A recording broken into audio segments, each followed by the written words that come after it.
আসসালামু আলাইকুম। আজকে আমরা ডিমিকোচিয়ার প্রবলেম রান রেট 1 এটার সলিউশনটা দেখব। তো এই প্রবলেমটা আমি যদি একটু সিম্পলিফাই করে বলি যে আমাদের ক্রিকেট ম্যাচ হইতেছে, একটা ক্রিকেট ম্যাচ হইতেছে 50 ওভারের ওডিআই, এবং আমাদের যে স্কোর বোর্ডটা সেটা নষ্ট হয়ে গেছে, এবং এটা নষ্ট হওয়ার কারণে আমাদের স্কোর বোর্ডের required run rate, current run rate যেগুলো আছে, অর্থাৎ বর্তমান এবং কাঙ্ক্ষিত যে রানের হার, ঠিক আছে, এগুলো দেখাইতেছে না, এবং এই প্রবলেমটা আপনারা সলভ করতে হবে।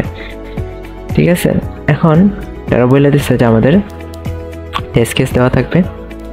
টেস্ট কেসের ভেতরে আমাদের 3টা ইন্টিজার মান দেওয়া থাকবে। একটা হইতেছে আমাদের প্রতিপক্ষ দলের রানের সংখ্যা, মোট রান, এবং এরপরের যে নাম্বারটা এটা হইতেছে আমার যে টিমটা এখন ব্যাটিং করতেছে ওই টিমের বর্তমান রান, এবং তৃতীয় যে সংখ্যাটা সেটা হইতেছে আমার আর কত বল বাকি আছে এটার সংখ্যা। এবং এই 3টা সংখ্যা আমার ইউজ করে আমার বর্তমান রান রেট এবং কাঙ্ক্ষিত রান রেট যেটা আছে এটা বের করতে হবে।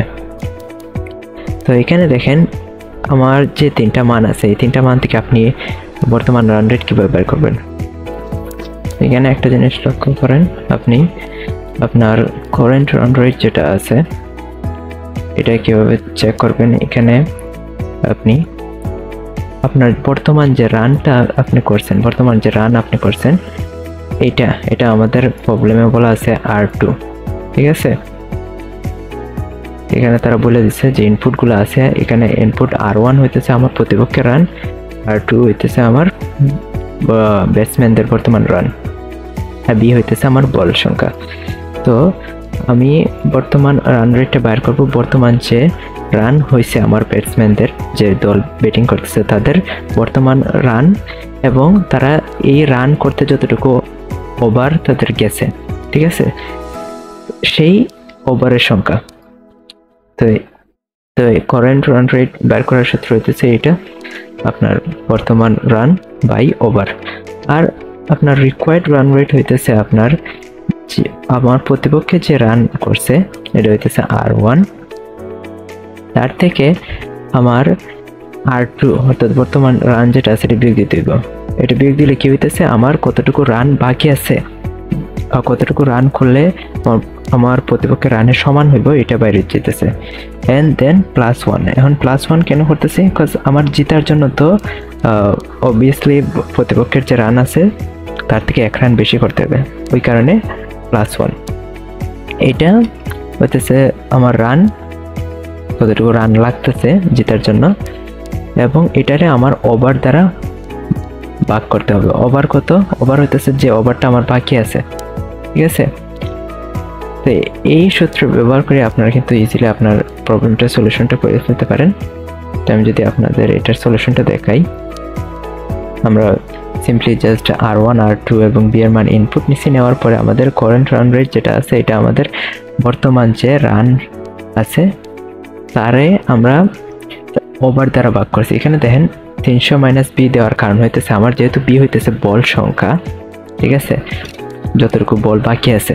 এখন আমি বলছিলাম যে আপনার বর্তমান রান রেট বার করার জন্য অবভিয়াসলি আপনার বর্তমান যে রান আছে এটারে আপনি এই রান করতে যতটুকু ওভার গেছে তার দ্বারা ভাগ করতে হবে, এবং এটা ভাগ করবেন কিভাবে, আপনার যেহেতু 50 ওভারের গেম, তার মানে টোটাল 300টা বল আছে, ঠিক আছে।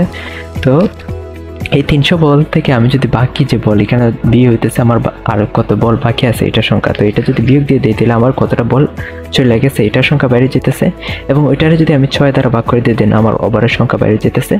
তো সিম্পলি জাস্ট এটাই আমরা এখানে করছি, ঠিক আছে। আমরা বর্তমান রান রে সেই ওভার দ্বারা ভাগ করছি, তাহলে আমাদের বর্তমান রান রেট এটা বাইরে হয়ে যেতেছে। এবং রিকোয়ার্ড রান রেট যেটা আছে এটা হইতেছে আমার সিম্পলি আমি যেটা বলছি যে আমার প্রতিপক্ষের যে রান রেট তার থেকে আমার বর্তমান যে রান রেট এটা বিয়োগ দিব, দেন +1, যেটার জন্য আমার আরও 1 রান লাগতেছে, দেন ওইটারে ওভার দ্বারা ভাগ। এখানে তো বি হইতেছে বাকি বল সংখ্যা, এটারে আমরা জাস্ট 6 দ্বারা ভাগ করছি, তাহলে আমার ওভার কতটা আছে বাকি এটা বাইরে যেতেছে, দেন এটা জাস্ট আমরা সিম্পলি আউটপুট করে দিতেছি। তো এখানে দেখেন তারা অবশ্যই বলে দিচ্ছে যে আমরা যে আউটপুটটা দেখাইবো আউটপুট ফরম্যাটটা হইব কি এরকম, আমার দশমিক সংখ্যা এবং দশমিকের পরে 2 ঘর পর্যন্ত প্রিন্ট করতে হবে। তো এই জন্য আমরা সেট প্রিসিশন টু এটা দিছি এবং ফিক্স দিতেছি যাতে আমরা সাইন্টিফিক মান না আসে। আর এখানে একটা জিনিস দেখেন, এখানে এফএল স্ট্রাকচার এখানে ইউজ করছি। যদি বাই চান্স দেখা যায় যে আমার যে বর্তমান যে রানটা আছে এটা আমার প্রতিপক্ষের রানের থেকে বেশি, সেক্ষেত্রে তো আমার রিকোয়ার্ড রান রেট লাগতেছে না, রিকোয়ার্ড রান রেট হইতেছে 0, কজ অলরেডি আমার টিম জিতে গেছে, বর্তমান রান আমার প্রতিপক্ষের রানের থেকে বেশি। তো সেক্ষেত্রে আমরা জাস্ট আমাদের যে রিকোয়ার্ড রান রেট এটা হইতেছে 0। আর বাদ বাকি কেসেসে এই ফর্মুলা দিয়ে আমরা রিকোয়ার্ড রান রেট বের করবো এবং এটাই সিম্পলি জাস্ট এখানে প্রিন্ট করে দিব। That's it. এভাবে করলে আপনার প্রবলেমটা সলিউশনটা হয়ে যাবে। Good luck.